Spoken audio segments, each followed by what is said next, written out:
أنا أخدت الكورس وذاكرت كويس جدًا، بس مش لاقي شغل. طيب دي مشكلة ناس كتير يا جماعة، عشان كده أنا حبيت إن أنا أعمل الفيديو ده وأتكلم فيها معاكم. ناس كتير بتطلع تتكلم في محاضرات، وبتطلع تكلم الناس تقول لهم إن اشتغلوا، الزمن ده مش زمن شهادات الجامعات، انزلوا خدوا كورسات، انزلوا اتعلموا حاجة جديدة، اتعلموا ماركتينج، اتعلموا برمجة، اتعلموا سيلز، اتعلموا. بيشجعوهم إن هم يتعلموا حاجة جديدة، حاجة مناسبة للسوق اللي إحنا عايشين فيه، وده شيء كويس جدًا. بس الصدمة اللي بيتصدمها أي طالب إن هو بعد ما بيشتري الكورس أو بياخد الكورس معين دوّة وبيذاكره كويس جدًا، بينصدم إنه مش لاقي شغل. بيدوّر على شركات يشتغل فيها، يقول لك إحنا مش عايزين الفترة دي ناس beginner، عايزين حد experience. هو لسه حد مخلّص الكورس وما فيش experience، لسه ما احتكش بسوق العمل يعني. فمش لاقي شغل في شركات، مش عارف ينزل يتدرّب. وبالنسبة لمجال الmarketing تحديدًا، أغلب الناس يقول لك طَب اشتغل بالعمولة، يعني سوّق أنت معاك فلوس، أنت هتسوّق ونشتغل بالcommission بالبيع يعني. وطبعًا هو معهوش راس مال إن هو يقدر يعمل ده، أو أغلب الطلاب ما بيقدروش يعملوا ده، فبينصدم بالواقع إن هو مش لاقي شغل، يقول لك طَب أنا ذاكرت ليه واتعلمت ليه؟ طيب أنا حابب أكلّم الناس تحديدًا في الجزئية دي، وحابب أقول له إن ولكل امرئ ما سعى. أنت مش لازم إن أنت تدوّر على الشغل بشكل مباشر وتلاقيه. يعني أنا واحد من الناس على سبيل المثال، أول مرّة اشتغلت في مجال الmarketing كان من 14 سَنة تقريبًا، بعد ما خدت كورس الmarketing وابتديت إن أنا أشتغل بيه، وده كان من أوائل نزول أصلًا الكورس الmarketing في مصر يعني، السوشيال ميديا marketing يعني. فأنا في الأساس أنا sales، يعني الناس اللي ما عندهاش المعلومة دي أوي، فأنا أصلًا sales بقى لي سنين عُمر، من 2006 تقريبًا، من أيام المدرسة وبداية دخول الجامعة لحد ما خلصت جامعة، أنا اشتغلت sales في مجالات كتير جدًا، جدًا، جدًا، جدًا. بالإضافة إن أنا خدت كورس الE-marketing كان في 2012 تقريبًا أو في 2011، مش فاكر كان وقت الثورة أو بعد الثورة بسنة تقريبًا، كان في الrange ده. وابتديت إن أنا أشتغل في السوشيال ميديا marketing. أول شركة اشتغلت فيها في السوشيال ميديا marketing كنت شغال sales. يعني ما كانش ليّا أي علاقة بالmarketing تحديدًا. ولمّا كنت باسعى إن أنا أدوّر على شغل في الmarketing ما كنتش لاقي. ما كنتش لاقي عشان الموضوع كان لسه جديد. كانت لسه الناس بتعتمد على إعلانات الجرايد وإعلانات الجمعة والسبت. وأنا باتكلم تحديدًا على مجال الreal estate، لأن أنا أول شغل اشتغلت فيه في السوشيال ميديا marketing كان في real estate.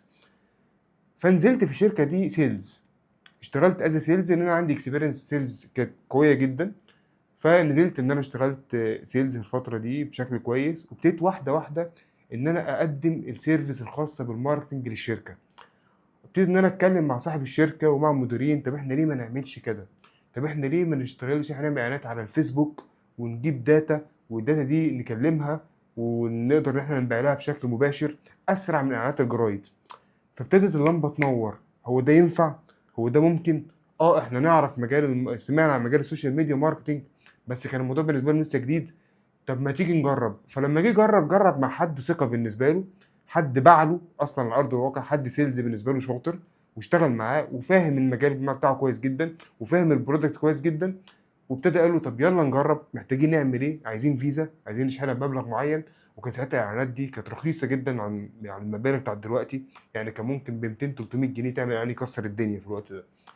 وابتدينا نعمل مع بعض أول campaign في حياتي على السوشيال ميديا. أول مرّة أشتغل كmedia buyer في حياتي كانت في شركة الreal estate دي. و اللهم لك الحمد، ابتديت أحقق فيها نجاح. وابتديت مرّة في التانية ابتدي إن أنا أنجح وإعلانات تنجح ونجيب leads محترمة جدًا، والsales ابتدوا يشتغلوا عليها. وأنا انتقلت تدريجيًا من مجال الselling لمجال الmarketing، مع الحفاظ إن أنا رجل مبيعات. يعني إيه مع الحفاظ إن أنا رجل مبيعات؟ إن أنا ما سِبتش المجال ككُل، أنا بقيت أشتغل parallel، بس بقيت أوجّه نفسي أكتر في مجال السوشيال ميديا ومجال الmarketing. حتى بعد كده فيما بعد اشتغلت sales في المجال ده برضه.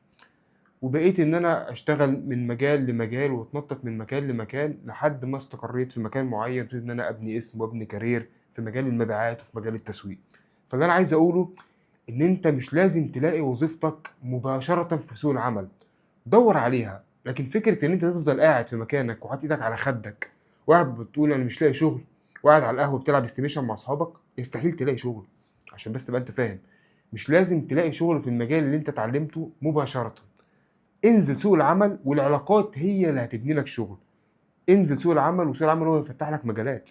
اشتغل في مجال المبيعات، اشتغل في أي مجال تاني، وعن طريق المجال ده هتبتدي تفتح لنفسك سوق لمجالك أنت. وممكن وأنت شغال أصلًا تكتشف نَفْسك في مجال تاني خالص ما كانش يخطر في بالك وتلاقي نَفْسك بتنجح فيه. يا جماعة السعي ما لوش علاقة بالرزق، أنت خدت مجال وخدت career وخدت فيه كورسات واتنميت فيه، ده شيء كويس جدًا. طب ما مش هتلاقي في شغل الصبح في نفس المجال، اسعى وانزل سوق العمل. وجودك في سوق العمل ده هو اللي هيفتح لك سكة لمجالات كتير. ما تعطلش وما تقعدش، ما حدش هيجيب لك الشغل لحد عندك ويقول لك اتفضل تعالَ اشتغل.